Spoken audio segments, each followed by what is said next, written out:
Во пожарениот бар во Кран Монтана од 2019 година немало инспекции за противпожарна безбедност, според градоначалникот на ова познато зимувалиште на швајцарските Алпи, Никола Сфера. Пената за звучна изолација што се користи за таванот во барот некогаш била оценета како безбедна.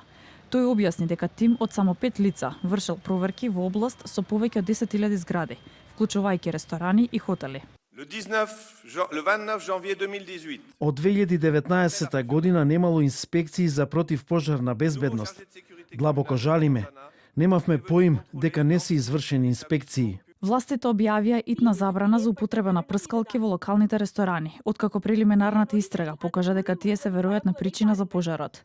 Истражителите рекоа дека пожарот, кој брзо се проширил во раните утрински часови, на 1 јануари, најверојатно бил започнат од запалени свеќи на шишиња, што потоа го запалиле таванот на подземниот дел од барот. Во барот во швајцарското зимувалиште Кран Монтана во пожар на новогодишната ноќ загинаа 40 лица. Во чест на жртвите, денеска стотици скијачи се собраа на снежна падина во Кран Монтана, Швајцарија, каде што заедно формира облик на срце во знак на сеќавање.